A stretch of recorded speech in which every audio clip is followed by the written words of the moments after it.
successful conference, really. Indeed it has. Thank you. Well, it has been a great pleasure to meet you, Sam and Lynn. Yes, we've enjoyed meeting you too, Victor. Yes, it's been great. What a pity you have to go home. Well, all good things must come to an end, but I'm sure we'll meet again. Yes, I hope so. And good luck with your business. I'm sure it will go well. And I wish you every success too. Well, I think we should drink a toast to the end of the conference and to ourselves. Here's to us. Cheers. Cheers. We should keep in touch. Yes. Have I given you my card? Ah, no. Thanks very much. Here's mine. Do you have a card, Lynn? Yes. Thank you. I'll send you an email, and if you're ever in Singapore, you must look me up. We certainly will. And you have my number. When you're next in Sydney, give me a call. We'll have a drink. May I take these? Well, I'd better get going or miss my flight. Have a good flight home. Bon voyage. Goodbye until next time. Goodbye.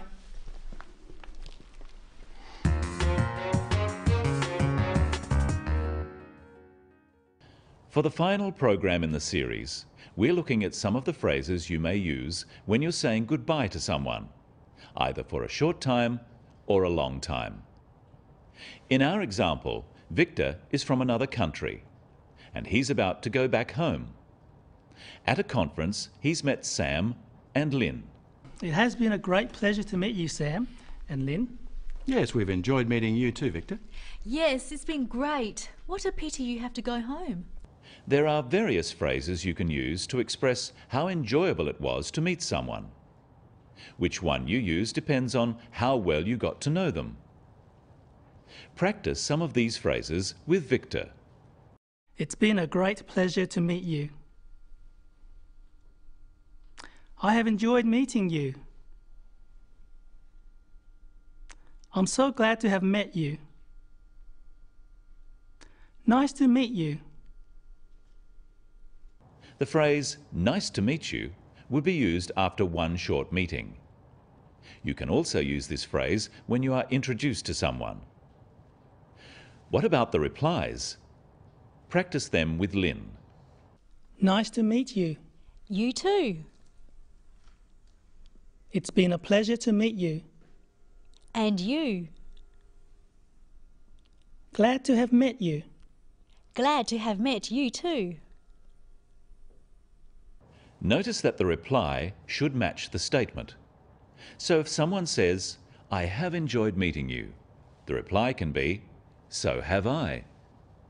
If someone says, "It's been a pleasure to meet you," the reply can be, "A pleasure to meet you too," or just, "And you." Victor also says, "I'm sure we'll meet again." Here are some useful phrases to do with meeting again. Practice them with Victor. I'm sure we'll meet again. Hopefully we'll meet again. I hope we'll meet again soon. Notice again here that the reply should match the statement. So if someone says, "I'm sure we'll meet again," then the reply also uses am. So am I. After the statement, "I hope we'll meet again," the reply should be, "So do I." Another part of saying goodbye can be wishing someone well for the future. And good luck with your business. I'm sure it will go well. And I wish you every success too. Sam proposes a toast. Watch how he does this. Well, I think we should drink a toast to the end of the conference and to ourselves. Here's to us. Cheers. Cheers. This is an informal toast. Sam says, "I think we should drink a toast." Another phrase he could use is, "Let's drink to." For example, "Let's drink to the end of the conference," or "Let's drink to our future meeting." Then they clink their glasses together and say, "Cheers." Here's another version of the toast. Let's drink to our next meeting. Our next meeting. Cheers. And of course, the toast doesn't have to be alcohol. It can be any kind of drink. The next part of their conversation is about keeping in touch or keeping in contact. We should keep in touch. Yes. Have I given you my card? Ah, no. Thanks very much. Here's mine. Do you have a card, Lynn? Yes. Thank you. I'll send you an email. Repeat the phrases after Sam. We must keep in touch. We must keep in contact. Here's my card. Would you like my card? Do you have a card? The next part of their conversation is about meeting again. Listen. And if you're ever in Singapore, you must look me up. We certainly will. And you have my number. When you're next in Sydney, give me a call. We'll have a drink. To look someone up just means to arrange a meeting. When Victor says, "You must look me up," he is inviting Sam and Lynn to meet him if they are in Singapore. This is more of a social invitation than a business one. Using the word must is not like an order here. It suggests that Victor will be very happy if Sam sees him in Singapore. And in the same way, Sam says, "Give me a call," to Victor. It sounds like an order, but in fact it's an invitation. It's important to get the intonation, the way you say it, right, so that it sounds like an invitation and not an order. You must look me up when you're in Singapore. And if I don't? I'll never speak to you again. Practice these kinds of invitations with Victor. You must look me up next time you're in town. You must come and see me. Why don't you give me a call when you're in town? Ring me if you're in town. Finally, let's look at how the three friends say goodbye. Remember, this is a semi-formal situation. Well, I'd better get going or miss my flight. Have a good flight home. Bon voyage. Goodbye until next time. Goodbye.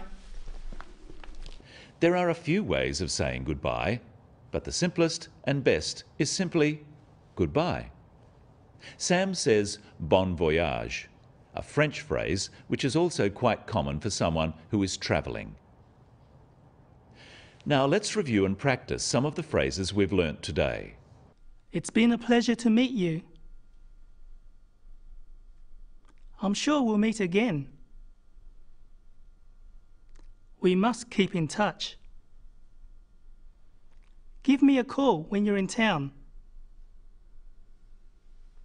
I've enjoyed meeting you. I wish you every success for the future. May I give you my card? Best wishes for the future. I hope you have a good flight home. The language you use in each situation may be slightly different depending on how well you know the other people and how friendly you are with them. If the situation is social and you have become quite friendly, you may use slightly less formal language. But it's important not to forget the usual expressions of good wishes, such as for a good flight home, and to say how you've enjoyed meeting the other person. But don't go too far. Well, I'd better get going or I'll miss my flight. I'm going to miss you, Victor. So am I. What will we do without you? Be strong. Will we meet again? I know we will. Goodbye. Goodbye, Victor. Bon voyage. You forgot my card! Well, I've enjoyed helping you with the business of English, and I hope you've enjoyed learning some useful phrases and expressions in English, and that you'll be able to put them into practice soon. Goodbye and good luck.